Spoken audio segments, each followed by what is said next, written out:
Awesome, buddy. How you been? Been good, man. How's the setup look? My hair and all that. Good, dude. Good. You got the mic and everything too. It's all legit. Hell yeah, So man. I haven't really done one of these. I mean, I feel pretty solid about just going forward, and I don't anticipate there to be any challenges, but I think I'll let you kind of lead it. And just looking at your notes here, so questions and topics. Should we go through me and then through you, or kind of ping pong? What were you thinking? I was thinking more of like a ping pong effect. So like, I mean, I guess something to establish too is like kind of what's your goal with this? Like personally for me, like I wanna just talk about my experience, talk about some like motivational shit, and also like just kind of promote what I'm doing right now. Hmm. And then on your end, just kind of learn more about like just real estate in general. And just kind of like ping pong off of that. But like, was there any specific goal in mind for you out of this or? I think to highlight perhaps a little bit more into my personal life, I think that you asking the Mhm. questions about ayahuasca and how I got started and music and different things like that, that's going to elevate my brand. And then Mhm. for you, kind of seeing the potential for cross collaboration and addressing a lot of the I think markets that we share in common with as far as people go, because a lot of Mhm. people who are following your content and mine are within our same age. So I think having access to finance and funding and whatnot is going to be very valuable to them. Okay, cool. So yeah, I was thinking the same thing, just like, I could kind of lead it, kind of learn more about your background, kind of establish kind of like credibility, what you've accomplished. So people are more open to hearing it out. And Hmm. then, whatever questions I have for you, we could just kind of ping pong and, based on what you say, I'll add to it and then kind of just tell my story as well. Cool, man. Why don't you kick it off? And we're recording. Are we recording in a vertical format, or how is the recording set up? Right now, it's horizontally. Okay. Cool. I don't know if it matters or if we could. Horizontal is probably just fine. Yeah, because since it's gonna be like long form, I figured it'd go on Hmm. YouTube, but I'm pretty sure you can kind of Like configure like switch. the dimensions or Yeah. whatever. So that should be fine then. Cool, man. All right, cool, man. So I'll just hop in with the intro, and then we'll kind of introduce ourselves, and then just kind of wing it from there. Yeah, I think so. So introduce yourself because you this is going to be on your channel, and then for me, um, you know, team leader at Yeah. Ascension Real Estate, you got the whole deal. Okay. Cool. Awesome, man. Let's jump into it. So. What's up, guys? This is your boy Miggle. We are on another episode with MTV. The M is for Miggle, Money and Motivation.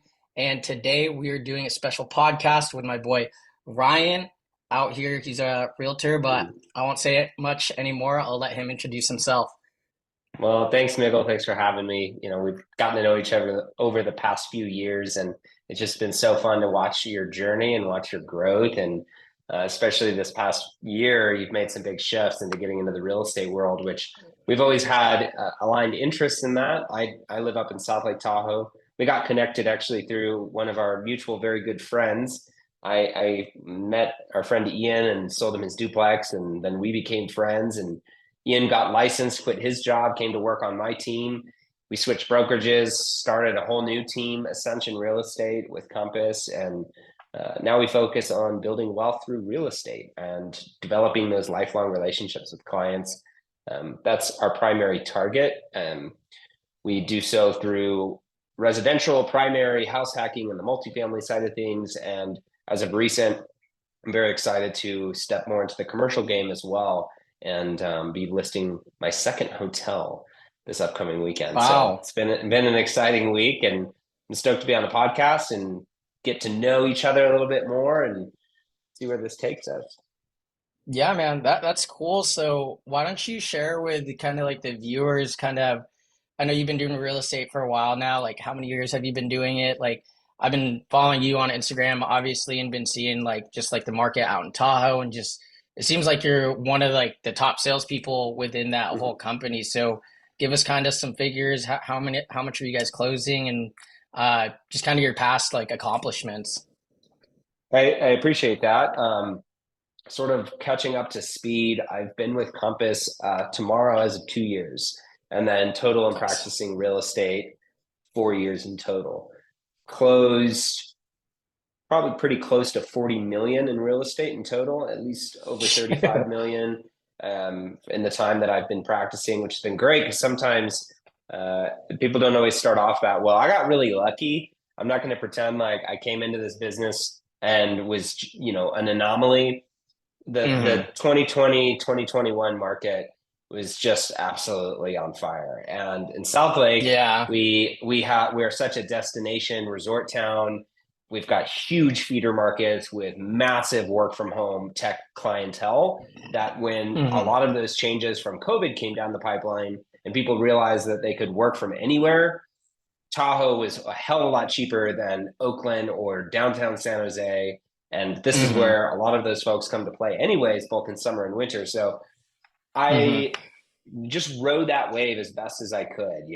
I wish I would have a second chance at it because now knowing what I know, there's so much more that I wouldn't have taken for granted and things that I would have done, systems I would have put in place. Top agent in the market, maybe not. Stats wise, there's some heavy hitters out there, but Yeah. I appreciate the challenge, and I am fortunate to work with who I would consider to be some of the top agents in our market are with Compass. Every brokerage has their superstar, but Compass is built on them. And I was honored to be brought in when the branch was very small. I mean, our team, don't quote me on it, but I want to say we're somewhere around 20 as an office, and then Ascension Real Estate has 5 active members right now. So I've Hmm. grown that team over the last few years, and I personally have been focusing on building and implementing systems to continue to generate that business, as well as focusing on goals that are more in alignment with our mission, which is to build wealth through real estate. I think as rates Hmm. are climbing and getting high and um, home prices aren't exactly going down, and there's all this talk right now in the news about commissions and all sorts of stuff. It's important right now to focus back on the value that I can provide to the clientele that I work with and those that I've already served, who I consider lifelong clients. And how can we take a look at what investments they have or are hoping to make and make sure that the numbers pencil out and the deal looks good and it's green. So yeah, I mean, hopefully that's an answer No, to your question. I that I, I kind of want to ping pong it and reflect that back to you. This last year has been huge for you. You made a big move. You've dove into the content side of things, the coaching side of things. Catch me up to speed with where Miguel was a year ago, where he is now, and some of the biggest changes that you've been implementing in your life. dude, yeah, thanks, man. That's a great question. So, really, like you said, Ian Wyman, shout out to that guy, great mutual Mhm. friend. Honestly, he was the one who got me into real estate. Like, funny enough, I saw him crushing it with the Airbnb market. I've been hearing about Airbnb arbitrage for a while. I had just failed at doing like e-commerce, so I was just like, I'm down to try something out. If it fails, who cares? And with that, like, me and Ian are boys. We love to party. We like to have a good time. And in my head, I was just kind of thinking, I'm like, dude, like, we both act like idiots. We like to have fun. Like, we're both hardworking. Like, if he could do it, I could do it too. So he was a big motivation for me. So kind of like backtracking on where I kind of started. So like 2019 was I started working like my dream job. I used to like throw music festivals for like college students out in like Mexico. Later on in that career, I actually ended up getting fired from that job just because that whole party lifestyle. I was too young. I wasn't mature enough, and I actually I got fired from that job for throwing like a fat party at one of our company Airbnbs. So long story short, I was in a really deep hole with, I was jobless. I was making like minimum wage, and even before that, I was like sleeping from couch to couch at buddies' houses while I tried to figure my shit out. And eventually got a job working it for this like accounting software just to get by. Honestly, hated it from the very beginning, but I knew from the very start, I was like, all right, I'm going to stick it out here for a year, get back on my feet, and I'm going to do something. And 2020 rolls around, COVID's in full fledged. So I'm like, all right, fuck it. Let's try something new. I started investing in like coaching programs specifically for credit. That opened a huge world for me. 2020 tried the e-commerce thing, didn't work out. Then 2021 is when Ian kind of inspired me to get into the real estate market. It was super enjoyable, big grind and hustle, but that was a huge pivot point because it took me months to get my first listing. And the whole time I was filled with so much fear, uncertainty, doubt, insecurity to, thinking I was going to fail. Made that work out. So 2021, last year, I did about total of 7 Airbnb deals last year. Started helping sell credit services where I'd help fix people's credit, help them get funding. And, within going from broke, sleeping from couch to couch, and then a year, I made my first 6 figures doing real estate and credit services. So those were kind of like that's where I've came in from the last year. And now 2023 coming in, the biggest shifts in what I've been accomplishing lately is still selling the credit stuff, but now I've niched down and created my own coaching offer for real estate investors. So whether you're a newbie investor or you're a seasoned real estate investor, I've been helping people fix their credit, get funding so they could get into more deals. And these were the same skills that I used to be able to go from 0 Airbnbs to 7 Airbnbs to no fix and flips. And now I think right now we have like 5 with an awesome team. So it's just really crazy to just kind of like reflect back on like how crappy things were, but just like knowing like I'm not going to sit there. And now just recently I've got under contract over like 20K in revenue just with my coaching program. So lots of big things coming. I'm super excited, for us both to see what real estate has to offer and, keep being able to help serve people on the funding side and, be able to kind of inspire and, hopefully help people get into the real estate side of things. So help break that down for me. I've got some of my audience that's going to be hearing this, and when they hear zero interest funding, they're going to say, "What's the catch?" And what can that Yeah. zero interest funding be used for, and how can that actually tangibly help get into real estate? So, can you break it down in the simplest form possible of what is this zero interest funding, what's the catch, and how can it actually help people get into real estate investing? Yeah, no, great question. I've hopped on calls with people. They're like 0%. Like, why would the banks ever do that? So honestly, there's not really any catch with it. When it comes to banks, there's hundreds of banks out there. You can bank with anybody, and they want to win your business. And a lot of these banks, they'll offer, one or multiple 0% interest business credit cards for, typically for like 12 months. Sometimes it's 6 months, 9 months, or 18 months, whatever, just to get you in the door. And their hopes is for you to continue using the card. And the whole strategy I teach people is, how do we get the maximum amount of funding per card with each bank so that when we do get the funding, we're able to get approved for, 15, 25, 30, 40, 50K plus on one single card that we could invest into the real estate side of things. So using myself, just my own experience, right? When I started the Airbnb business, I was, making 2K a month at the time, still living at my parents' house, and just starting the Airbnb business. That business the LLC was maybe a month and a half old. Personal income was super low, didn't have any business revenue, obviously, since it was a new business. But because I studied the credit game and knew specifically, okay, this is what this bank's underwriting requirements are. They want to see you have at least 3 to 5 personal credit cards with a 10K average credit limit each. You want to have good comparable credit, below 30% utilization, less than 2 hard inquiries within the last 6 months.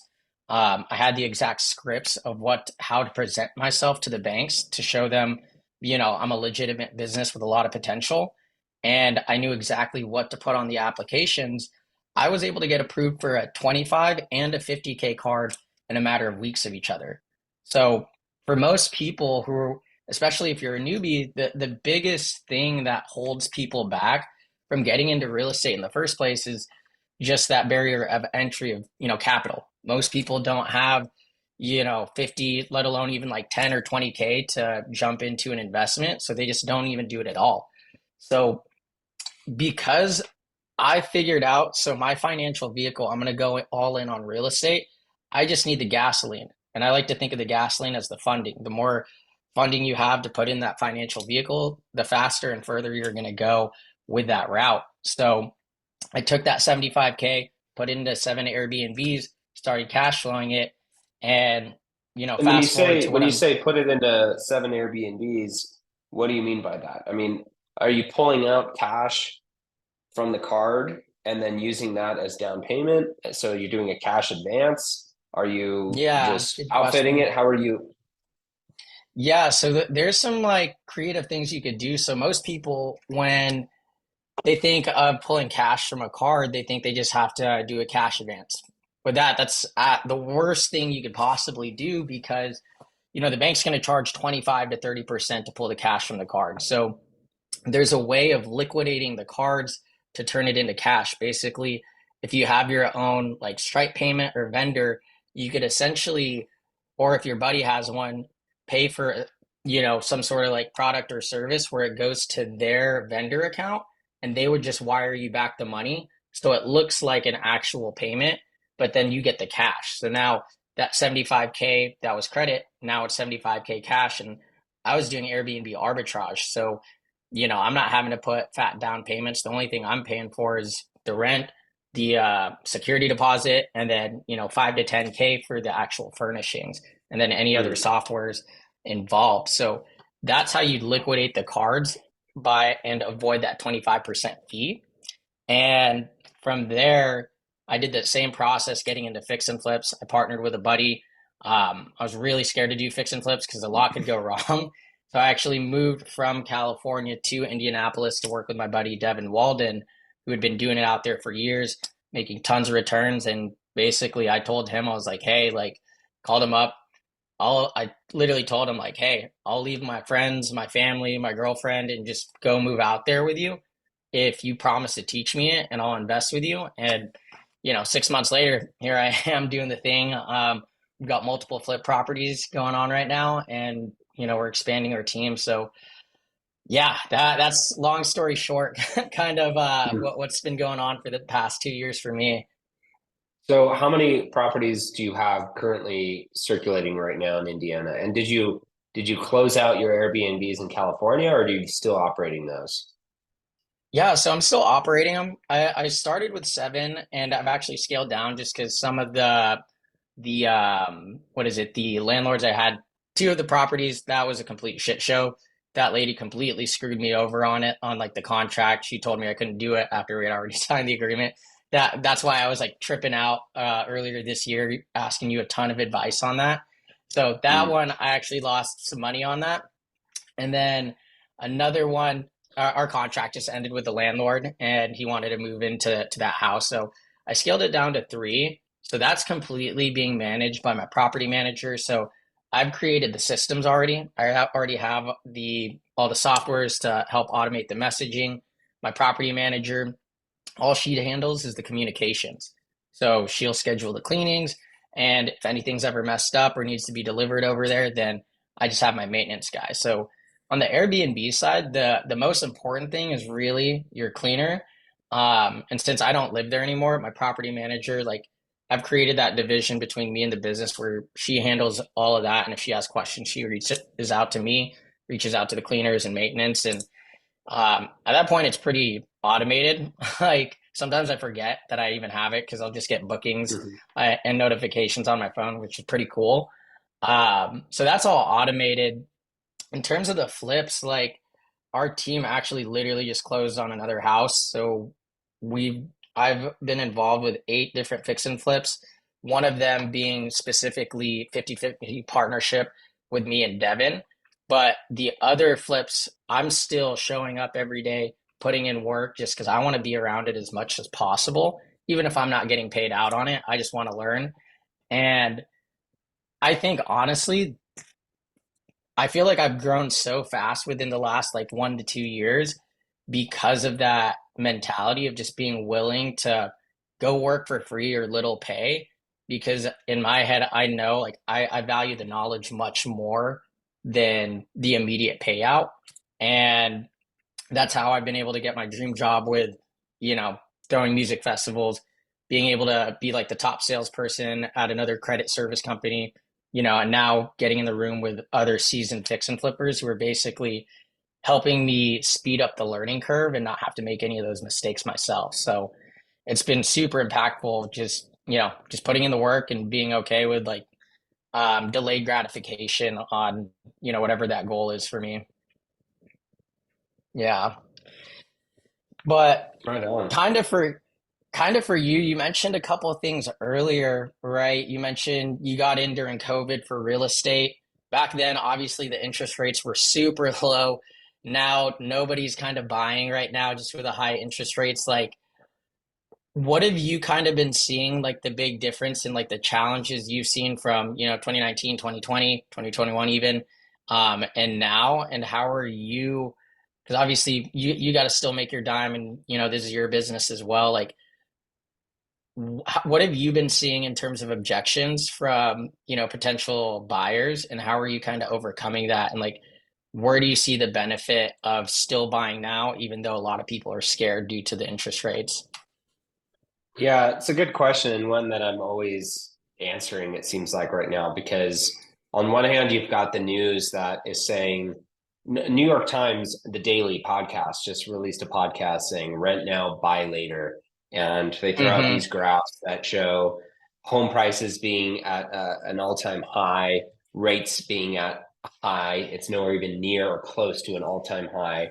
And what I find funny is um, we've back when COVID and rates were 2.5% and everybody was Crazy. reading books on making money and investing, you'd hear these little things, these whispers of the rich get rich in the bear market, not the bull market. But everyone was Yep. seemingly getting more and more wealthy in this bullish, stimulus funded, pumped economy that we were Mm-hmm. in some cases, people have built solid wealth out of that because home prices appreciated 20-25% in 2 years, which is just unheard of. If you look back to 1980, um, houses have appreciated on average, including and accounting for crashes and dips and accelerations, roughly around 4% each year. Mm-hmm. That's what we have, you know, 45 years worth of data to support. So when home prices are not appreciating at 20%, and just because you bought it last year, you can't now sell it for 150,000 more than you bought it before. People start Yeah. getting a little cautious about it. And it's just a mindset shift because people are missing out on an opportunity right now with rates being as high as they are. I am still currently and actively looking to buy property myself. We've been stacking Mm-hmm. up money. I was only 4 years into the business. So we've wanted to buy in Tahoe.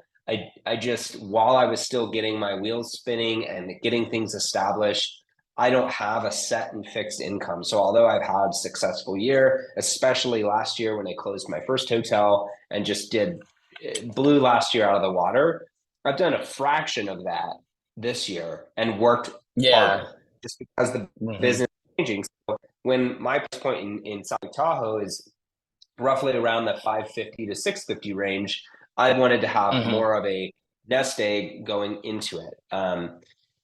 For those who have fixed income or can afford a mortgage payment of $3,000 to $4,000 a month and who are wanting to get out of renting and invest, um, I would encourage them not to be so shy and not to listen to what they're seeing on the news for this reason. Rates are Mm-hmm. high right now and they're keeping buyers out of the market. And what is happening is investors are going around these massive companies like what is it, Blackwater, the Dalio firm. They have had these huge conglomerates that are going around and buying properties right now, and then waiting and trying to fix rental income on it. And what's going to happen is if rates drop back down, say we go from 7.5, 8 back down to 4, what do you think that's going to do to the market again? It's going to influx with more buyers. And when there's more buyers, Hmm. there's more competition. And when there's more competition, home prices go up. So everybody thinks that by right now, listening to this, it's not a good time to buy strategy. They're somehow doing themselves a favor by waiting for these prices to go down. Well, we're not in the same position that we were in 2008. I wasn't selling real estate there, but I've done a lot of research and go to a couple different sources to look at what really took 2008 all the way down. And we're just in a different kind of environment, Yeah. microeconomically. The type of loans that we're giving out are insured in different ways. They're qualified in different ways. I'm not, I don't know what the future holds, but here's what I do know. Getting into real estate is a you date the rate and marry the property. And what I mean by that is we're in a bridge market right now. The rates are higher. Hopefully they will come down. I expect to see normalization right around 4 and 5%. So even if you get into a property right now at an 8% rate, you can do things like negotiate down the sales price because there's not competition for a lot of properties right now. If everybody waits Hmm. for these rates to drop down and the influx of buyers to come in, you have to come in at ask or sometimes above ask. But the last two properties that I've closed, we've closed with over $50,000 in negotiated between off of the sales price and sales credits. And we've been able to use those credits to buy down the rate with something like, I just did a video of this on my Instagram, a 3-2-1 buy down or a 2-1 buy down. It essentially, if you have a 7% rate, it buys it down 3 points the first year, 2 points the second year, and 1 point the third year. But you're gambling on it and saying, by 3 years, chances of the rates coming back down to something lower than what I have now, I'm betting are higher. Mm. So I'm going to use this Yeah. money that I'm going to get from a seller credit to buy my rate down to that 5 or that 4 to bridge for that first year so that my monthly interest is much lower than what it would be at my Hmm. normal rate. And at any point in time, if rates do come down, you refi and you get a new Yep. rate, you get a new loan system. And I mean, the same strategy is used in fix and flips is that buy, rent, rehab, repeat. You're looking at it in a short-term way until you can get the asset into a healthy long-term position. So Hmm. do I think that I, I just would say um, for myself, I'm still actively looking. These rates do not shy me away. I don't want a Hmm. $5,000 a month mortgage. But if I can somehow bridge that down and take what normally would be $5,000 a month and get it closer to $3,600 a month, then I can make things work for the next year or two. And as soon as I see rates come down, I'm going to be having that refinance conversation with my lender and get myself in a better position to get this asset, my home, that property into more of a long-term focus. And at the same time, if I can at least count on 4% appreciation, well, at a There $600,000 you price go. point or $550,000 price point, you know, I am still going to be in the green and on top. And Hmm. I'm now putting all of my mortgage money. Yeah, it might be a lot, right? That 3,000, that 4,000, that $5,000 a month compared to rent, which may for some be 2,500 or in the 2,000 a month. Like, yeah, it's another $1,000 a month more. The difference being is I'm counting on reducing that monthly payment over time, as well as when I decide to sell that house, I'm counting on it at least appreciating by 4%, meaning I should get all of the money that I've put into that property with a 4% return at the minimum. Now, if we get Yeah. another bump in prices, if the timing works out with a bit of luck, and a bit of strategy, maybe you can make more than that. But the minimum standard requirements, everybody that I've known that has bought within the last 5 to 6 years in my inner circle, not to say there are not some anomalies, have leveraged and used their real estate purchases to get into greater investments down the road. And Hmm. so I would encourage people who are on the fence or asking that question, what are you basing it off of? Have you talked to a local agent? Have you talked to a lender? Have you gotten an application with a lender that costs you nothing, just your time, to have them actually run your financials and say, hey, without running credit, this is ballpark of what you would be qualified for. And then you're actually making sense by looking at property. You can go out and say, hey, I really liked this house that popped up on, homes.com or realtor.com or Redfin, whatever you guys use. What would the monthly mortgage look like? And now you have somebody who has your file and can say, here's what it would look like if you put 3% down or 5% down. Here are the different options. What if we had a seller credit to buy down the rate? How much would we need to negotiate from the sellers for that? Hmm. And I just think a lot of people don't know where to begin. And that's why, Hmm. one of our goals for this conversation is to reach your audience and my audience in a bigger way and say, hey, look, if you're considering getting investing in real estate in any form, whether it's through the Airbnb arbitrage like you've been doing, fix and flips, 0% business credit, or you're just wanting to buy a primary home, who are you building your team around? What Hmm. conversations are you having? I don't go on Zillow and Redfin.com and hit the contact agent button. Just don't do that. You're going to get randomized and thrown in. And some people will Hmm. just type in best realtor and wherever. And you know what? Godspeed to them. But I think our audience can learn from these conversations, and they can get in touch with people who are already in their circle, who are helping people like them in this business and succeed in building and Yeah. creating wealth through real estate. Because there are people that want to help you, like yourself, like myself, who want to offer information and value. And I just don't think it's a good time because that's what my dad and uncle both agreed on at Thanksgiving over dinner. That mindset is not going to set you apart in the head. And when those rates come back down, damn, you're really going to You're wish that you just screwed. ate that eight Yeah. percent rate, because now prices have gone up 50,000 or 100,000, and you're blown out of the water and you're down a bracket for what you were going to purchase. I'm trying to avoid Hmm. that myself. So I say this humbly. It's not from a position that I've done it. It's hard. I want to be sympathetic to people who are looking at this real estate market and feeling discouraged, because I have felt discouraged and I sell real estate up here. No one Hmm. wants a $5,500 a month mortgage payment. Nobody wants that. But how can we set our mindset to bridge a gap, to get our foot in the door and make sacrifices now for long-term reward later? And I'm Yeah. not saying go out and Yeah. just swing it for the fences on it, but get educated, build your team, make some phone calls, ask Miggle who you can talk to, reach out to me directly. If I'm not in your market and you're not in Tahoe and you live somewhere else, I am connected with a worldwide, the number one national brokerage. Compass, I baby. have agents everywhere. I can make calls. I Yeah. can get you in touch with somebody who is like us, who I think you would work great with. We can have a quick call. And a lot of people just don't know that that's the way that business can be done. So Yeah. I think it's a good message to share out, who's in your corner and who do you need in your corner that's not there.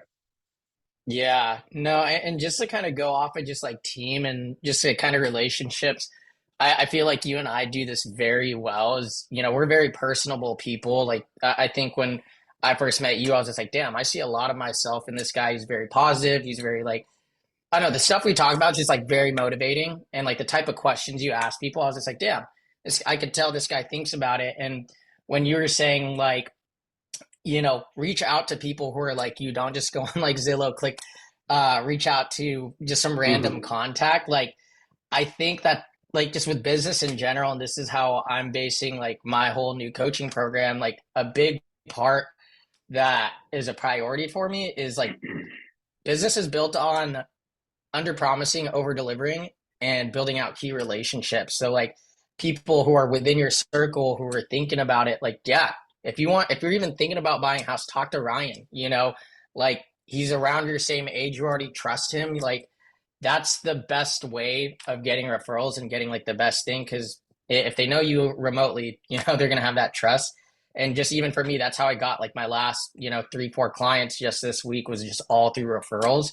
And I think that's just super important when it comes to, choosing the people who are in your corner. Like a lot of this like propaganda of like fear buying or like, fear of buying, it doesn't really make sense, right? Like you just drop down like such a huge value of like how do we get creative with this? You know, a 3-2-1 buy down. I didn't even know what that was until now, but that makes so much sense. Like, how do I cut this interest rate down? Yes, it's high, but let's cut it down.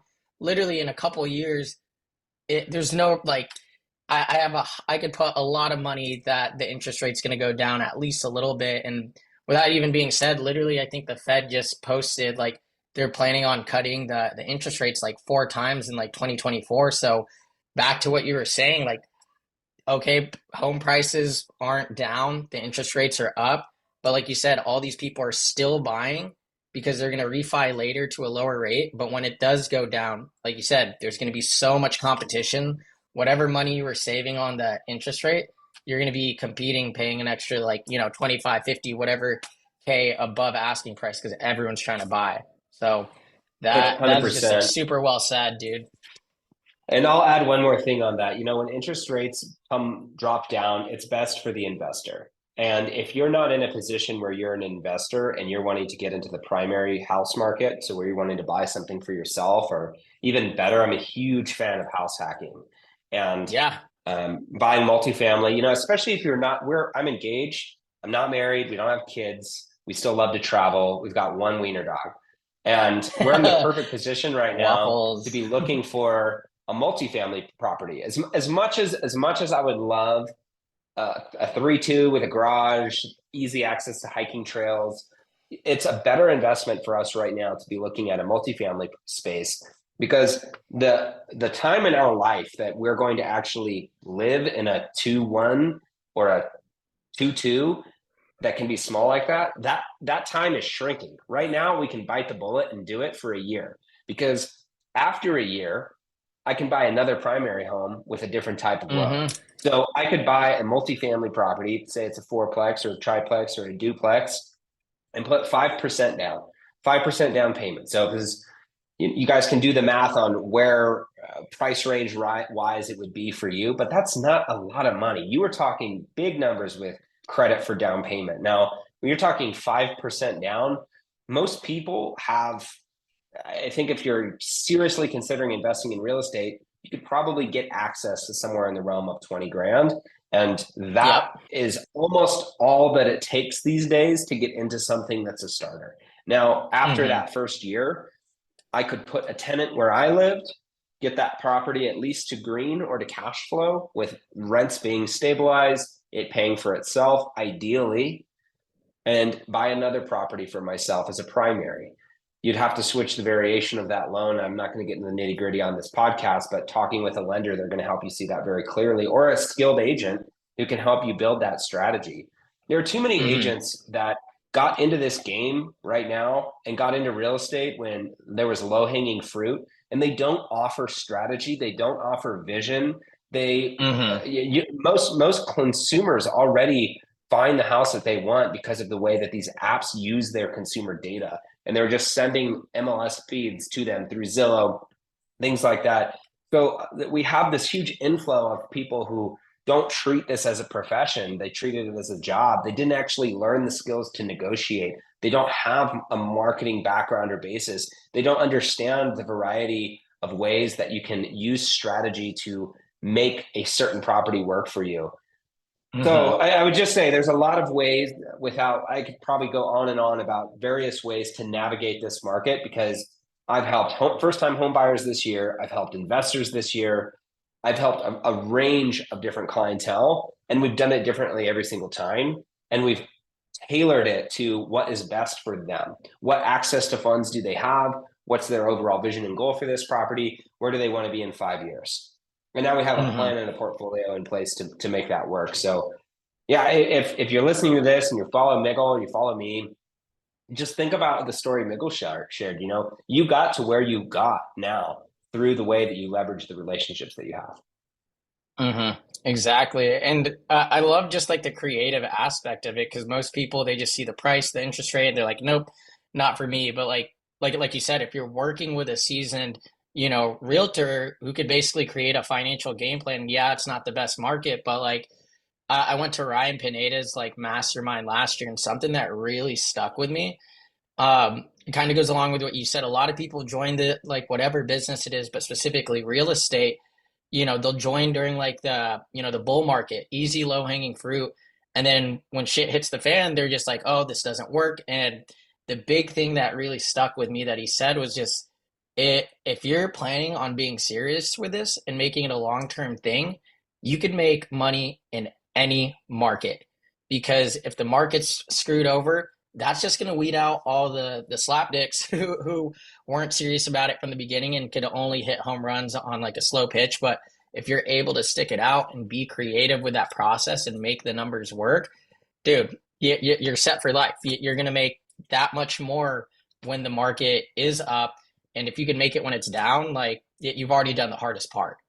And Hmm. that, like, just so many different things. 3, 2, 1, buy down, house hacking. Something I wanted to add to that creativity, and I've helped a couple real estate investors and first time home buyers do this strategy is, you know, a lot of people, if they're still renting, they're probably spending, 10 to 15K, depending on where you live, even 20K in rent a month. And something I've helped a real estate investor, first time buyer do is I was like, look, you only need 25 to 50K to get your first property. Instead of putting in, wasting 20K on somebody else's rent, let's get you a 25K 0% interest business credit card. Let's liquidate that, put that in the property now so you could actually get into it. Now you're not just paying somebody else's rent.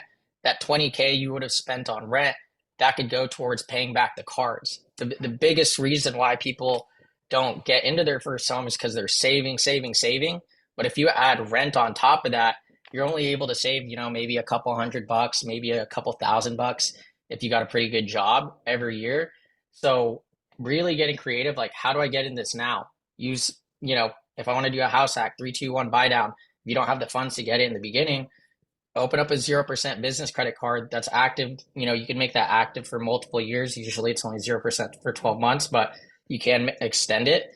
But the money that you're paying each month towards the mortgage, that's equity you could use to potentially do like a HELOC, cash out refi to pay back the card versus you just paying off of somebody else's mortgage. So there's a lot of cool different strategies that people just don't even know about. So I love that you kind of like hit that on the head because I feel like the people who are listening, like, you know, just educate yourself and surround yourself with the right people who are already doing what you want to do. And, hit up Ryan, hit up me. Like, we're happy to give free advice any day of the week. But yeah, man, that's awesome, dude. So in terms of your real estate goals in the future, like I know with your company, your guys' whole like mission statement is helping others kind of develop that financial freedom through that. Like specifically for you, kind of like paint the picture for how you see things long term for you. Like, are you going to stay in Tahoe? Like, are you only going to be doing be a realtor? Do you plan on? I think you were telling me you and Ian were actually potentially doing like a boutique hotel or like what's your long term goals with real estate?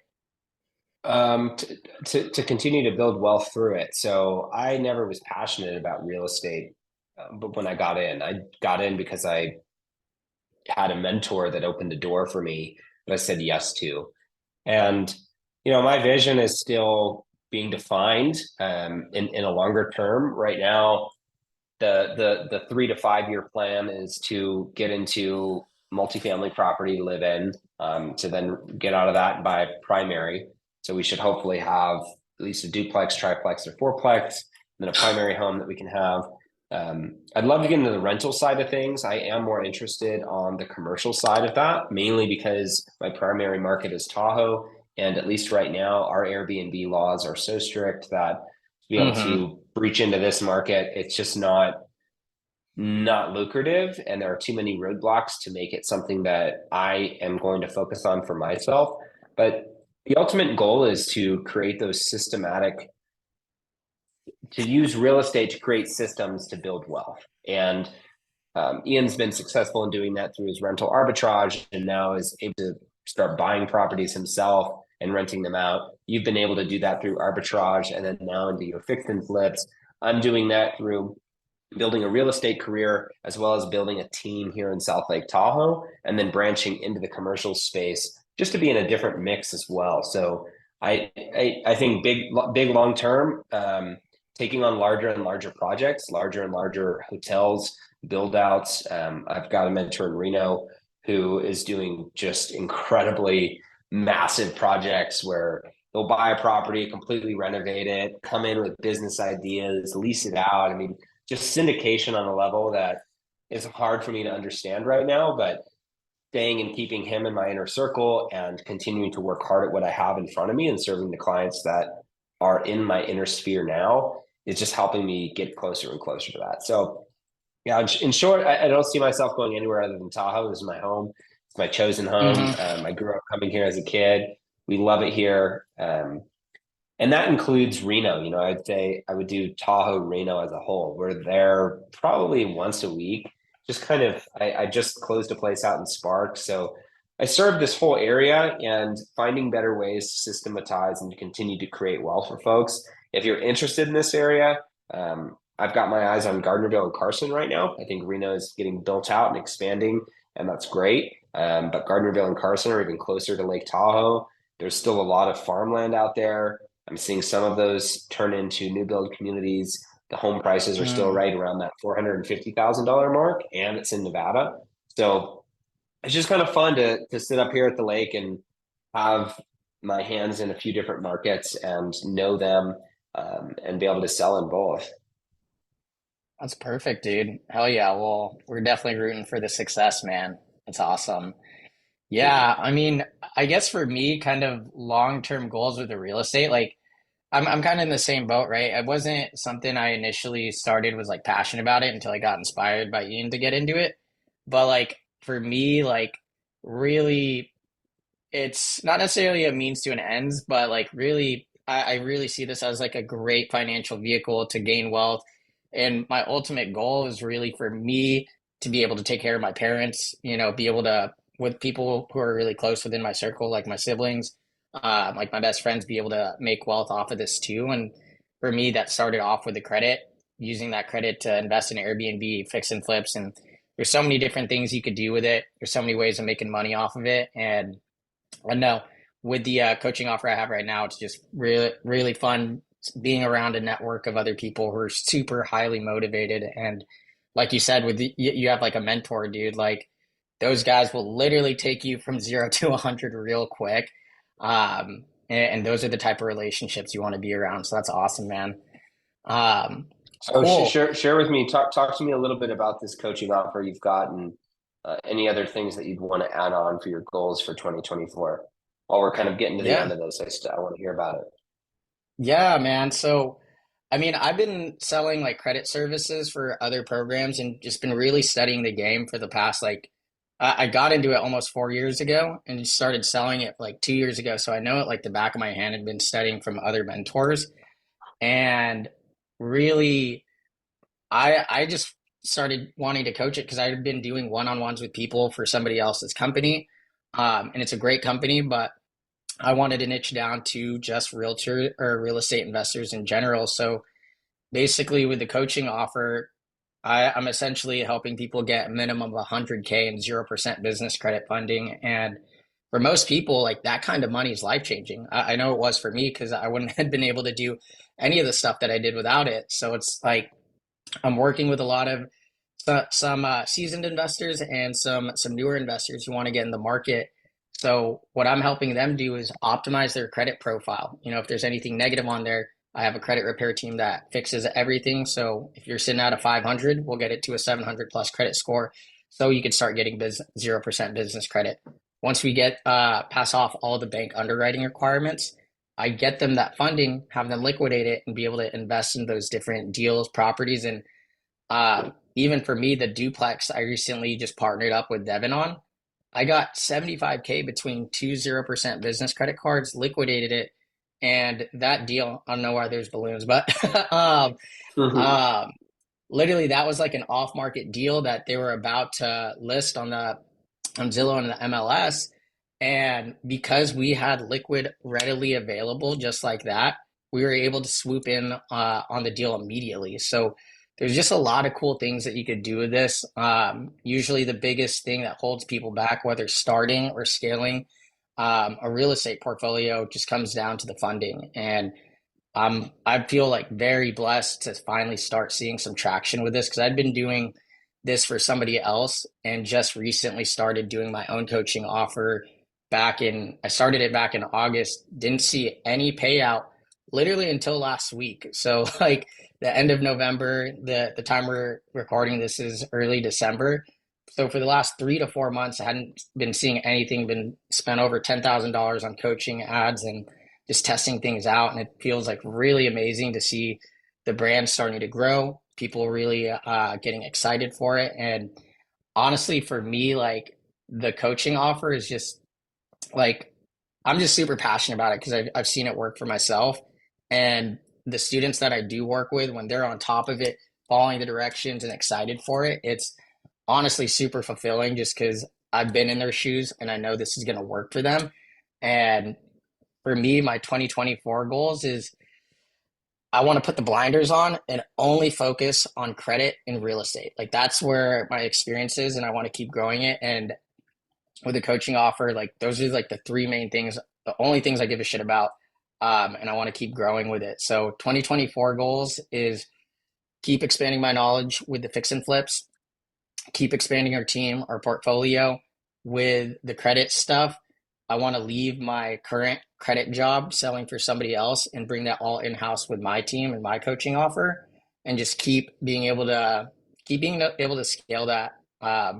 With the few clients that I have right now, like it's just so motivating, and it's crazy to think that I was about to quit on it and just had all this fear, uncertainty, and doubt, and now I'm starting to see the fruits of the labor, and I'm going to keep the foot on the gas pedal and keep it crushing in 2024. So that's the big goals for me. But yeah, man, Congrats, that's dude. it, We're man. we're we're all excited to see how that comes into play and see what you end Yeah, up doing with it. I mean, yeah. I mean, you too, dude. I feel like just recently you started really kind of focusing on building your brand, and I kind of want to shift gears from like the real estate talk to let's talk about content because I feel like this is pretty fairly new for you in terms of starting to kind of like post regularly. What kind of motivated you to start taking content seriously, and what's your goals with that?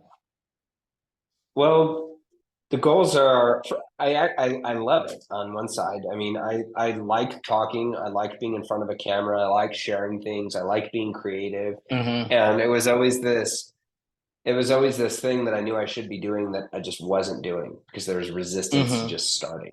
And as of recent, I just committed to going all in on video and starting to create more. And I've been getting a lot Hell of yeah. feedback from different clients that and different people who aren't even clients, just my audience who are appreciating or liking the things that I'm sharing. And then that's self-fulfilling and rewarding.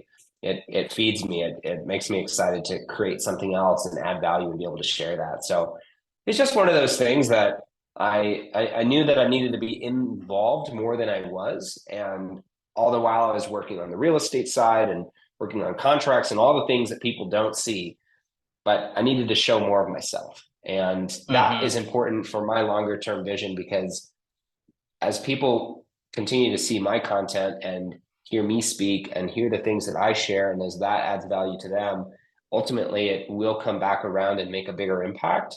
And Mm-hmm. my hope is that it helps me continue to grow my business and grow my team. I mean, I'm a brand Mm-hmm. for myself. I'm also a brand and responsible for the agents that I lead.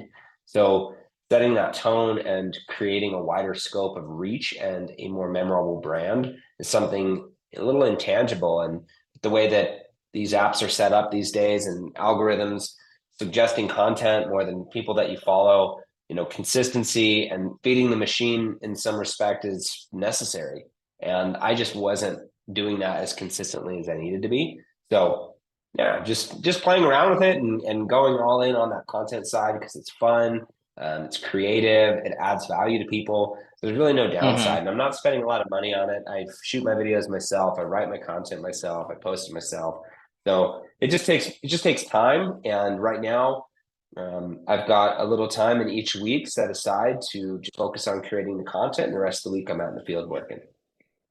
That's awesome, dude. Yeah. I mean, for me, last year was the first time I was in that same position. I was just like, I've been wanting to do it. I was like super scared just because of like getting judged for it. And once I took that step and I was just like, fuck it, dude, I'm just gonna post what I think is cool, what I think could deliver value. And from like a business standpoint, like it's even crazy. Like people who started following me last year when I started doing it are now starting to become clients like a year later. So Hmm. if you're thinking of doing content, literally just fucking do it. Yeah, a lot of people are too scared because out of fear of judgment. I know it took me like at least a year to, just say fuck it and do it. But like literally, if everybody's got a lot of value, if there's something you're passionate about or something that you could teach or something you want to entertain on, then fucking do it, dude. Like you said, it's a creative outlet and it should be doing just for you. And, if you're trying to make money off of it, that will come. It won't be immediate, but as long as you're consistent with the action and, like you said, working more and more towards it, then hell yeah. Hmm. I Yeah. appreciate that, dude. I mean, it's this next year. I'm excited to see what comes up for both of us. I think leveling up into a new realm, and it's a challenging time. It's a challenging time Mhm. to be in this business right now, both for yourself and myself as professionals in the realm, but also for the consumers. So creating value and being able to help act as guides and stewards through this, both on the credit side, the investment side, the money management side, building that team for anybody who's listening, who's in your corner, and just asking yourself, who's what void do you need to fill? And there's a Jim Mhm. Rohn quote that I love and has helped guide me my whole life. And it's that you're the average of the five people you spend the most time with. And I think there's different versions of this. Your income is the average of the five people you spend the most time with income. And Damn, I've never thought about it just that way. yeah, so just considering who's in your circle, where are you getting your advice, who are you investing your time with, being with people Yeah. who are uplifting and positive, who are making moves in life that are setting their future self up for success. Because this short-term grab that our society has trained us to focus on, I think a lot of people miss out on what they want their future 5 or 10 years from now. hmm Yeah. Dude, I love that. That couldn't have said it, said it better myself.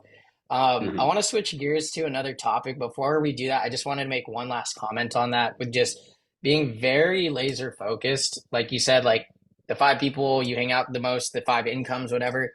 Like that's been a big thing that I've started taking more focus on. Like who do I really, and for people who are listening, ask yourself, what do you want? Are the five people you're hanging out, are they doing it or do they want to do it? Like you should be hanging out with people who are ahead of you, who are at your level or just a little bit below, and getting like super dialed in and serious with, what do I want my future to look like? The easiest way to make that future into a reality is literally get connected with those people and hang out with them. And that's why I moved out to Indianapolis, working with a great team. Shout out to Devin Walden and my boy Dan Solomon, because those are the guys that I've found that are on the same path. Want to be healthy, want to make money, and I really encourage other people to really seriously focus on how do you want to invest your time and who's it's going to be with, because what you do right now is going to affect the future. But I love that point, man. This is completely different from anything business related, but I did want to ask you. I think it was earlier this year or last year, you had done like an ayahuasca trip. I'm very interested in that just because my personal experience with psychedelics, like I've always learned something very valuable about myself, and I just think, ayahuasca, that's like big spiritual growth right there. Never taken anything as hard as that. So I'm very interested in learning more. How was that experience? And what are things that you'd want from what you learned from that experience? What do you want people to know or big lessons that you learned for yourself that's worth sharing? Hmm. That's a big question, and um, it's one that I think could be a whole episode on itself to dive into the different ways that psychedelics have helped kind of shape me into who I am, as well as the ways that I've used them. And just I think our world right now is going through a little bit of a psychedelic renaissance. And I Mm-hmm. had always had a connection with the experiences that I had had with psilocybin when I was younger. I rarely took Mm-hmm. it recreationally. It was something that I would take and go out and spend time out in nature, and those reflections and those times created an incredible amount of interest into who am I and what am I capable of and where did I come from and what is my purpose and what does it mean to be alive? What does it mean to be Ryan? And that path eventually led me to understanding or learning about there being other psychedelics out there and other plant medicines, ayahuasca being one of them. And for those who have heard of it, they probably have heard of it how you explained it, that it's no joke. It can be very challenging. It can bring up a lot, and it's not for everyone. And I had a very clear call. I had a very clear call in my path that as I started to learn about it, I was clearly interested in Mm-hmm. learning more. And the more and more I leaned into that, the clearer that decision came for me that yes, I'm going to answer that call. And a lot of people who have gone down and sat with ceremony will reference this call that they have. And so for anybody who is interested in what ayahuasca is, there's all sorts of documentaries and talks and podcasts and people recounting their experience. And the reality is, it's very different for everybody. It is an incredibly powerful entheogenic compound that uses dimethyltryptamine (DMT) to open up parts about yourself in a multidimensional way that can be extremely healing, can be very guiding, can bring up a lot of pain too. Mm-hmm. Ayahuasca, unlike other plant medicines or even synthetics, like I would compare it to, so mushrooms or LSD or things like that. I've had experiences in all those realms, but never have I had such a felt presence of guidance and Mm. a felt presence of um, being taken and being shown things in a way that have helped me really live on purpose. And that has been some of the biggest gifts I've been learning recently. Um, Place, setting, and time is very important. I had gone down and just set the money aside to go down to Soltara, which is the center in Costa Rica. I'd known, Aubrey Marcus had gone down there. Aaron Rodgers had gone down there. There's a lot of different people who have gone down there to experience what Soltara offers. And they work with the Shipibo lineage, where this medicine comes from, this place in Peru. It was from various different places around the world. There's actually varieties from West Africa and different parts of South America, but this was the access that I had, and it was very important for me to sit with it in a safe and controlled area where there are professionals, there was respect to the indigenous cultures and tribes who have brought forth this medicine. I'm a little Mm-hmm. concerned about the popularity of it rising, that we westernize it and take away Mm. from what it's really meant to be used for. It's a sacred experience, and it's sacred between you and yourself, your heart, your soul, and your mind. And again, it's not for everyone. So Real um, quick, I got a maybe, just quick question. You mentioned like westernizing it and like the popularity of it. Are mm, people like starting to use it like recreationally or like to party or like what did you mean by thank that? thank God no, that I have heard of. Thank God no. Yeah. It would be a very challenging um, substance to work with recreationally. Um, but I guess what I mean by westernizing it is, these indigenous cultures have protected this sacred combination of the chacuna leaf and ayahuasca vine, and it is Hmm. boiled in water for 2 days, and they're singing prayers and blessing it, and there's such Mm. intention and energy that goes into creating this brew, and then it's served in Hmm. a setting where um, the maestra who is offering this is going around the room and singing, and they're singing these icros, which are healing songs that have these plant energies to them that are coming in. When you're in the experience, it does feel like there's a cleansing going on. There's an intelligence in the Wow. air. It's Hmm. it's a beautiful experience, and so to take something sacred like that and put it in a room with people who do not come from that culture and have not spent or Mm. dedicated their life to be able to offer it in that way. um, I personally only want to work with masters. I don't Yeah. have any interest in working and sitting with somebody who, you know, somehow brought some ayahuasca back and just wants to serve it at their house wherever.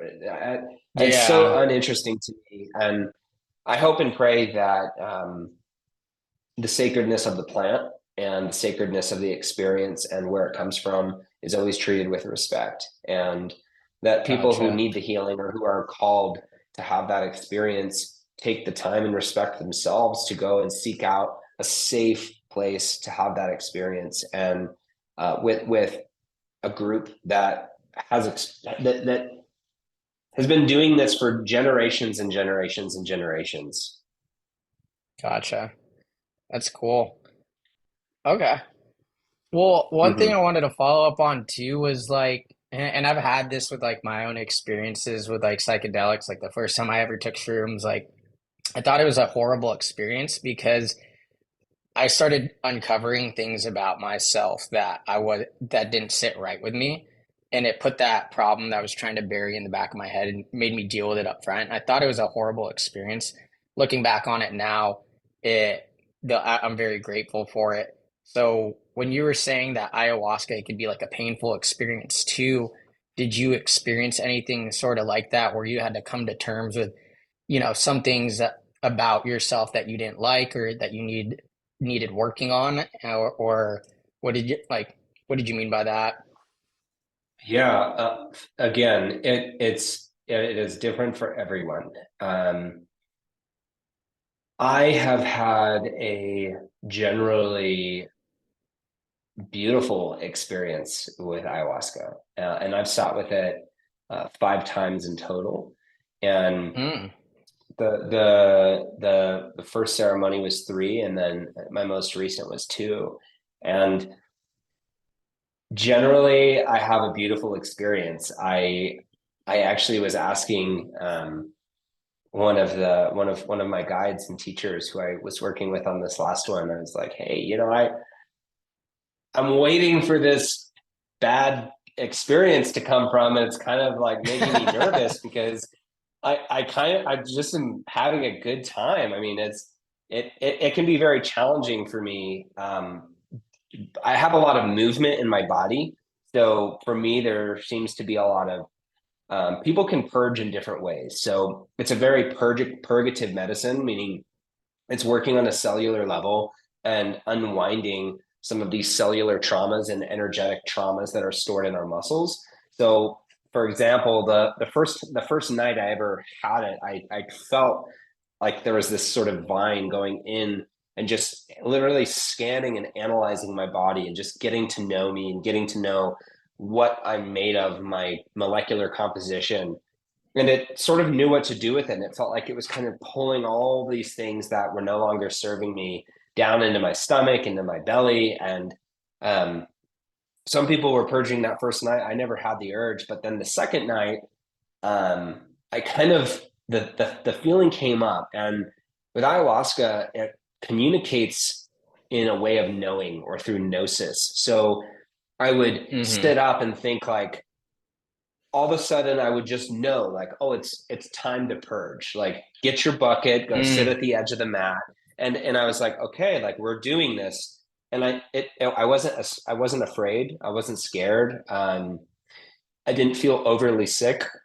If anything, I kind of had like an oorah about me because I'm like, all right, let's go. I understood the medicine helped me see that I was about to throw up so much that was no longer serving me, that was just in my body, in my gut. And mind you, I hadn't eaten since 1 p.m. and then no dinner that night before, and then only had 2 meals that day, all plant-based. So it's not like I had a bunch of stuff, but the black tar, nasty bits that I threw up that night over and over and over again felt palpably like I was releasing things that had been That's crazy. bogging me down and just really constricting me. And I just felt such a lightness and freedom at the end of it.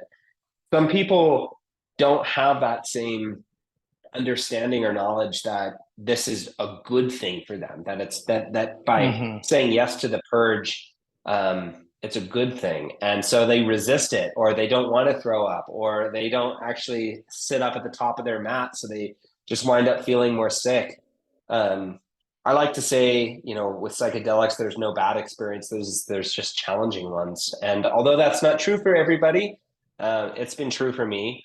I look at things in a light where I see it as a challenge, and then I ask for the answers. And I wrestle around with a way to navigate through that. And you know what? Thank God that you were shown through that experience you shared with mushrooms, this aspect of yourself that was no longer serving you, or that perhaps needed to be Hmm. brought up for you to address and evolve.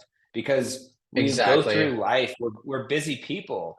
And so sometimes we've gotten so disconnected from reconnecting with our highest self, our highest power, and the way that we want to live on purpose and show up in life for others. And for me, that's been the biggest gift that plant medicine has given me, is it's shown me a high version of myself in a place where I'm coherently me. There's no resistance about the parts of me that love, that want to be present, that I can sit up there and I can think of my friends and my family and where I live and what I do. And it has this feeling of total harmony and purity. And I know that that's not accessible in daily life, but it's a Hmm. reminder for me. And I go to that space with respect in my heart and respect for how challenging it can be for others. But my work is to go there and see the unseen, have the hard conversations with myself, have those challenges come up in that space so that I can work through that. So I'm not walking through life blind, not knowing what I don't know Yeah. about myself. So I can leave that with a way of, this is how I'm going to be Ryan on purpose now, because I no longer, these things aren't serving me anymore. And Damn. some people can do that. Some people have the ability to do that without plant medicine. I I think for me, it has been so poignant and powerful and meaningful to me. I'm fuck what other people think is normal and what they want to tell me I should be doing. This is my path, and it's a path that has served Hmm. and created more love, more space, more presence in my life, and it has helped me just be a better Ryan and discover that Hmm. lion that's inside of me that represents the highest version of myself. And I take those experiences and integrate them as best as I can, and struggle with the integration like every human does, and mess up and slip and go back to my old patterns and have to rehab this conversation with myself. I'm in that same boat, and it's about the journey. And sometimes you just need Hmm. to go back to that place where you can have that higher vision and connection with yourself. And for me, ayahuasca has been that. And I think with the pleasant experiences that I've had, it has been calling me to hold that space for more of my friends and family. A lot of people have a lot of questions that they're afraid to ask. I appreciate you asking me on your platform. Um, I think the more that we can just provide information for people who are curious, we're going to help protect people from going down a path that could severely injure them, or could be Hmm. harmful, or reaching out to ways that, um, you know, to get access to something that they don't fully understand. So I, I, I, I'm so grateful for the experiences that I've had. And for anybody who's interested in learning more, I'm happy to share with you about and talk with you about what your interests may be. My experience is going to be mine, and everyone's going to have their own. And that's the beauty of this, is it's so personal, and it can be such a big life changer for people. That's awesome, dude. I think the biggest thing, like that what I took away, and I want, everybody else who's watching this, I really loved how you just said living on purpose and like really seeing, like letting that psychedelic really bring it to mind of like this is who I'm meant to be. Like this is the best version of myself, and that's the person I want to be. How can I live on purpose every day to get closer and closer to that best being? So anybody watching this, that at least for me, that was my biggest takeaway. And I've had Mhm. similar type of experiences with shrooms and acid and other psychedelics. So um, I'm definitely going to be hitting you up for more questions like that. For me, I always thought I was ready. I don't think I'm ready just yet, but as I research Mhm. that, and I'm growing more and more into this field that I feel very passionate and called to do myself. Like I feel like this is that thing that's going to help me reset or just keep me on track. Because, like you said, like we want to be the best version of ourselves. Sometimes, for me, sometimes I might find myself getting back into like partying or like not working as hard as I know I should be. And I think that's one of those psychedelics that really help you lock in the identity and the person that you are and meant to be. So I love that, man. Mhm. Well, I think that kind of concludes everything, dude. Before we sign off, was there anything else you'd want the people watching this podcast, any last words that you really want to hit home with them? Um, for the psychedelic side of things, like that's a conversation I'm happy to have with people. I know that a lot more people are interested in it that actually speak out. I don't Hmm. I don't condone doing things that are unsafe. I only want to be informative and come from a place of love and speak from my own experience. By no means am I an expert. By no means am I proclaiming that I have a one way be all fix it all Hmm. understanding of these things. I I point towards the masters that I've had the opportunity to work with, and for anybody who is interested in some of those larger plant medicine experiences, whether it be ayahuasca or some of the other varieties, taking the time to understand and hear that call, and then just to be safe and don't put yourself in a Yeah. situation ever where you are seeking something that is jeopardizing your safety. That's just huge for me. So I just want to say that and get that out there. All the love. I love talking about this stuff, but just don't take it and run with it. Continue to do Yeah. your research and have conversations with people who want to be there for you. So with that, close that up on the real estate side of things.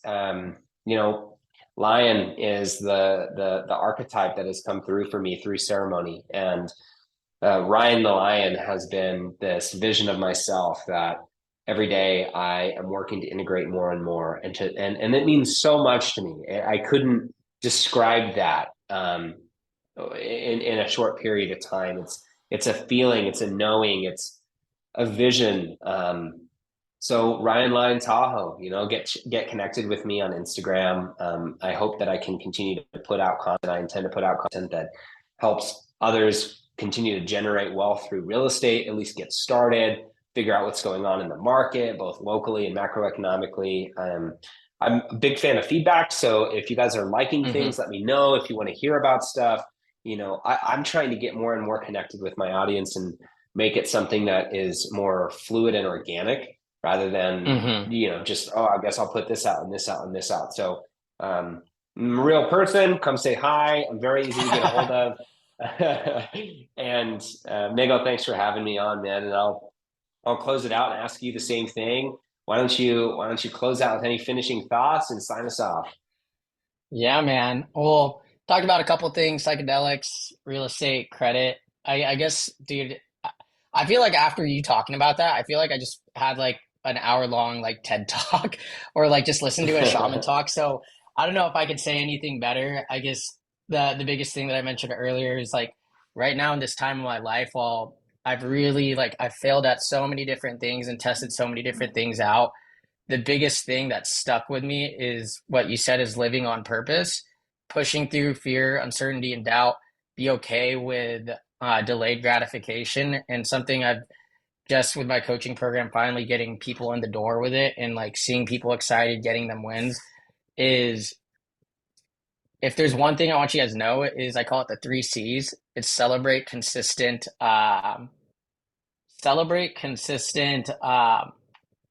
crap, I forgot the third C, but basically it's celebrate consistent actions.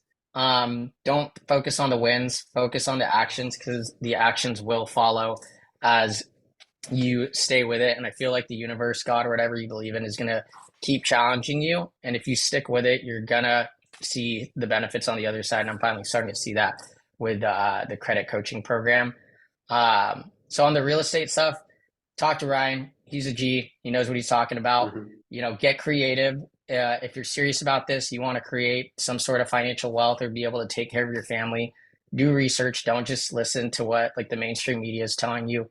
Get creative. And anybody who needs help with fixing their credit, who made mistakes in the past, I'm happy to help out wherever I can. If you guys need funding, more than happy to coach people. I give away tons of free value all the time. Um, and in hopes of hopefully being able to win people's businesses later on. But even if you don't sign up, like I'm just happy to help and hopefully get you guys some wins that I could promote. But that's basically it, guys. Thanks for sticking all the way from beginning, middle to end. This is MTV. The M is for Miggle, money, motivation, and as usual, peace out, much love, stay beautiful. Thank you so much, Mhm. Ryan, for taking the time. Peace out, guys. Thanks for having me, buddy. See ya.